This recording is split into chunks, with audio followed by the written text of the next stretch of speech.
ท้องฟ้าสดใสงามวิไลเมืองลาวเบิกบานแสงส่องประสานผู้เมืองอาจแสงสุรีมีพักนภาสามสาวอุดมธรรมีศาสตร์ลาวได้มีวันนี้เกียรติศักดิ์ศรีมีใสสง่าวันนี้สุขสันต์เป็นวันที่ดีของเรา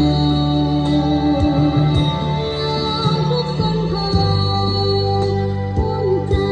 อวยใสเลยมาเป็นวันสำคัญศาสตร์ลาวสถาปนาวันศาสตร์ที่2 ธันวาเขาร่วมกันมา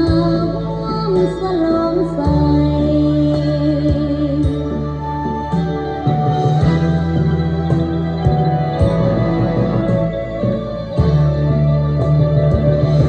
พวกเราขอร่วมขอส่งแรงใจ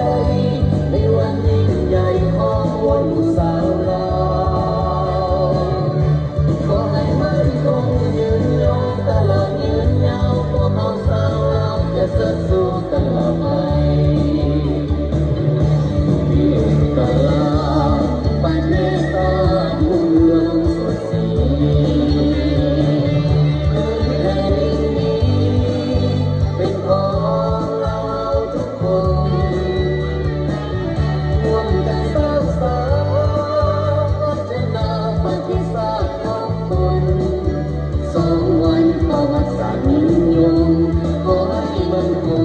ขอให้มันยืน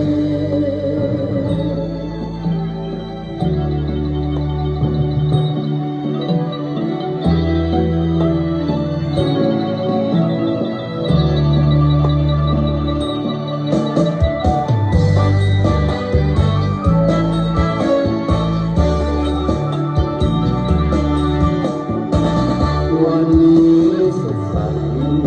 เป็นวันที่ของเฮาลาทุกคนเฮา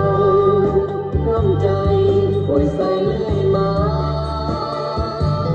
เป็นวันสำคัญศาสตร์ลาวสถาปนาวันศาสตร์ที่2 ธันวาคมร่วมกันมาร่วมสลองใส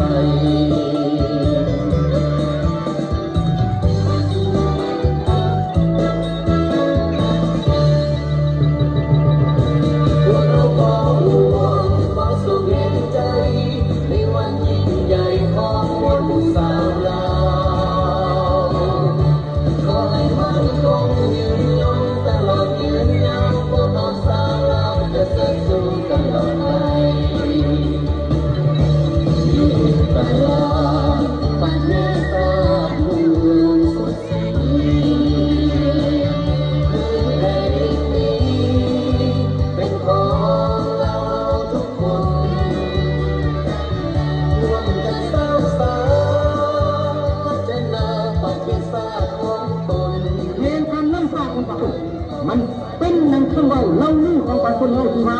หัวโบซ้ำนั่งบกหุ่นแต่ผักในป่าทั้งหมดเลยสายลมขอให้มันคงขอให้มันเย็นมันเย็น